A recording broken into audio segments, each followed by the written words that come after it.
our media, and then ladies and gentlemen. Let me really thank you, Minister Awal, for the summit. The import and importance of tourism, I think we have understated it as a country and gotten used to depending on gold and cocoa as the foundations for where this country should go. But one of the attributes of the country, as we know, is our great hospitality.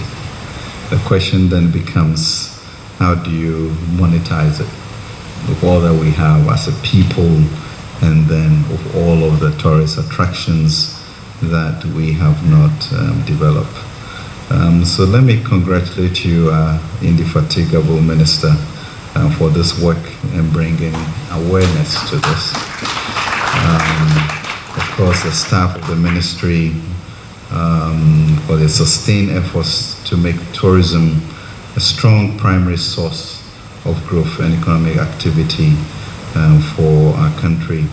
And I could see what you have been doing in this time. But putting in perspective, the UN WTO Secretary General said the power of tourism is enormous. It is not a force that can be taken for granted, and it offers solutions to some of our most intractable problems and challenges. But then we need investments that can empower tourism to build a better and fairer future, which becomes very inclusive, as the minister said, because it impacts everybody. So that then is our charge, and therefore as a government, as Minister of Finance, what do you do to broaden the capacity of the country to grow, to create jobs, to be able to have an inclusive society? So you look at the population of Ghana, and below 35 is like 75% of our people, which means that the jobs and the future depends on that. And so how do we situate this opportunity such that the future is good for everyone? Travel and tourism globally accounted for 1 in 5 jobs worldwide, 10.3% of all jobs, some 330 million people, and the average spend is about 5 trillion a year globally. So we cannot discount it, and we cannot not be deliberate and intentional about exactly where tourism plays a role in our society.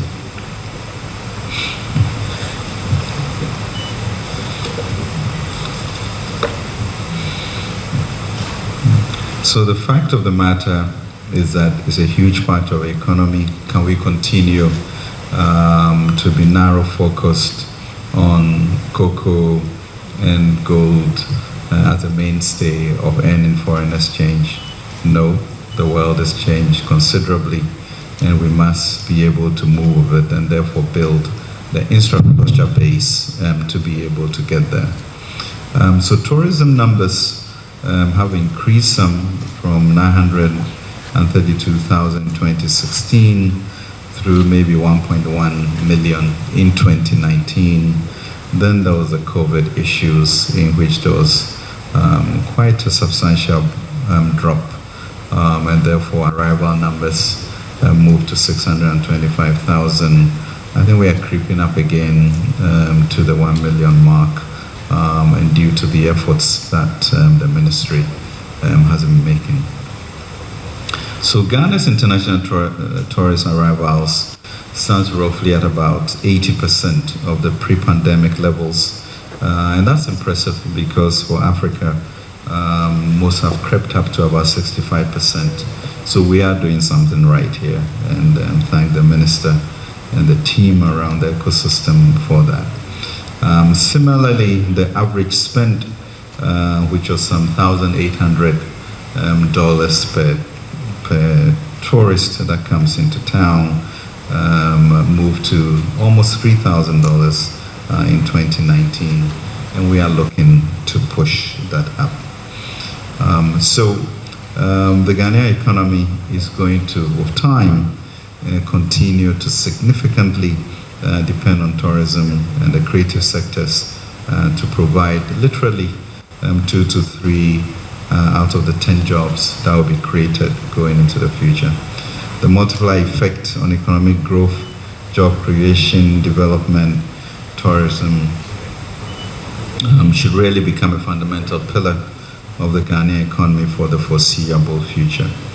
And indeed, we as a government are guided by a vision of placing Ghana among Africa's top 3 tourism destinations over the next 5 years, generating at least $5 billion annually. You look at countries like Egypt, Kenya, and South Africa, where you have literally some 12 million people coming through in Egypt, about 2 million in Kenya, South Africa maybe closer to 5 million. And all these then are supported by airport facilities that ensures that at least in Egypt some 20 million people come through, South Africa 14 million, Cape Town 8 million. And you begin to see the need to invest in infrastructure. How then does government work with the private sector? And that really confirms the reason why MacDan is here. How do you collaborate in a PPP effort to support entrepreneurs, to push the infrastructure base, not to be the purview of any government? And so that is what we have to do. But for Ghana, I think there are a number of things that we should put in perspective as we build confidence about tourism in our land. I firmly believe that there are 3 major pillars for Ghana's manifest destiny that I'll say with greatness, where we would go as a people. And if you look at it on the political front, we should be mindful that this is a country as small as we are that really triggered the whole political emancipation of our continent. And that spirit continues to live. 60 years later, of all of the benefits that we'll get from the African Union, we were then blessed with the Africa Continental Free Trade Area to be situated in Ghana. So the political emancipation in which a small country as we are were given the opportunity to, now we've also been given this economic emancipation, I would say, through the AFCFTA, which give us the locus to be able to now turn this political emancipation into the new emancipation, which is economic. And those are the 2 pillars.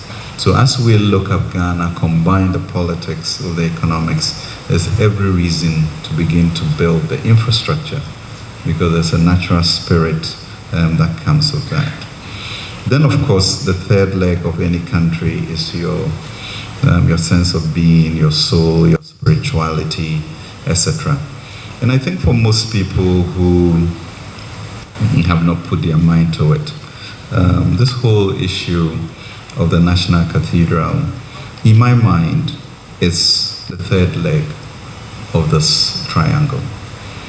How do you build a society in which you are clear on defining who you are politically? How do you build a society in which the economic engine is growing? And how do you contain that within the spiritual realm that ensures stability for ages to come? So that is Ghana, the economic emancipation, the political emancipation, and the spiritual. But even as we look at something like the cathedral, that has economic benefits beyond what we see. Both in Israel and the Hajj, they realize about $6 to $8 billion a year. In Africa, we have some 600 million people who are Christians. So imagine Ghana as a New Jerusalem and these 600 million people floating through. $3,000 is spent, and it's a very different reality. So even as we contend with it and fight about it, let's look at this triangle and find a reason why we should also add that as part of the infrastructure base as we look at a society that is strong, resilient, and robust for the future. And we must find a way to do that. And it's also important because when you look at diaspora, I think the minister mentioned the number of some 160 million people around the globe who need a place to come to. So the whole issue of the homeland return, and this is where our president talks about Ghana giving a birthright journey to all of these people to come. Take the US alone, we have about 43 million African Americans there, and their purchasing power is about 1.7 trillion. What do you do when you create a homeland return and get these people with these resources, with their talent and skills to be able to come through here? So on that level, there's justification for looking ahead in building the robust infrastructure for us to move forward. So I look at all of this and I term it with regards to the third leg of the spiritual being part of this ecosystem, as Dan will be talking about internal rate of return to make sure he gets his benefits from it. I think as a country, we can talk about the eternal rate of return, which will come with all of this being put together. So let's be confident about what Ghana feels. And it's, we've had two major conferences, Africa, the Afri-Exim Bank conference that we had last year, and also the Africa Development Bank conference. And the sense that all these delegates, and those two were the largest conferences that they have had in their history, even though we don't have the facilities that some of our bigger countries do. And the sense they left with Ghana and the feeling of freedom and emancipation, a certain spirit, I think we need to be very clear, and therefore we as government to invest in it, encourage the private sector to truly look at it, because the economics are just incredible. I think we were able to support the ministry of the rehabilitation of the Nkrumah Mausoleum, and the numbers are staggering. I don't know, we spent $2 to $3 million or maybe less on that. We used to register 3,000 CDs of visitations, you know, the tourists a day. That's maybe $30. Since Minister Wild's completion of that, it has moved to 1 million CDs. That's $100,000 a month. So just imagine putting resources into all of these places that the minister has now identified, and what the potential is, and how it leads to jobs which are key to what it is we are doing. Because the future is about this 0 to 35 that I talked about, which is 75% of our population. And so we must be deliberate, we must be clear on what we are doing. Yes, there have been difficulties, and we've all experienced it, but clearly we are a resilient society. Inflation, which had run amok, is now tailoring in the right direction, from 54 to 35%. The dollar, which really gives all of us jitters, really sort of plummeted And this year, since February, it's been about 6 to 7%. So there's some sense of stability. And growth, which we expected to be 1.5%, is double that 3%. So in there is one sense of our capacity to go through these very difficult periods and to talk positive into where we are going. So we have turned the corner, but it is true, encouraging establishments of these tourist areas, such as what the minister is looking to do, Shire Hills and Mole National Park, the castles, the heroes areas. That would then lead to this type of work. But we also need to decentralize, such that the municipalities identify interesting places in their localities and be able to then also attract, decentralized financing to support that.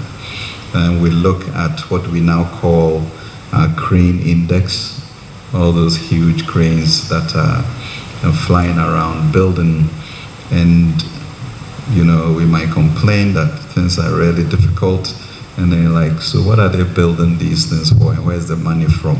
But it's happening, and that's the beauty of the country. We need to identify the good things, support it, talk positive into it, and we will certainly get through these difficult periods. So for us as government, we stand behind very, very strongly what we have to do to be able to garner this type of resource so that that part of our economy is rock solid, is embedded well. But really, for visitors who are here and for we Ghanaians, let us be clear that we have this manifest destiny of greatness. We are great people. The politics and the history is clear why a small country like this could lead to the independence of the whole continent. The economy, why is it that the AFCFTA was situated in our country after 60 years of launching the AU, and what it is that gives us, this right, this locus to therefore grow our businesses in a regional way, and how not to really despise the issue of the spirituality of the country, because in those three then is then setting up a situation which cannot be rolled back, and that's important. So with all of that, Ghana remains what you call the green space in the region. So this West Africa region, of which we had 30 million, 32 million people, we're talking close to 350 million people in the region, a GDP of some 713 billion, and that is our market, not the 30 million. We break through that veneer, and we know that it's limitless and what we can do. But let me close and thank you very much for this opportunity. It's important what you are doing, a very critical pillar of the way forward, but I'm sure I cannot leave here without giving you a Bible quotation, or you say, oh, did the minister really come here? So let me give you Hebrews 13:2, okay, which says, do not forget to show hospitality to strangers, for through that some have been known to meet angels, and the angels will be the return for building up the infrastructure and getting strangers or tourists into our land. So God bless you, and thank you for this opportunity.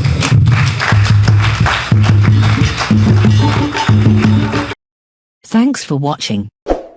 Please like, subscribe, and click on the bell for more updates.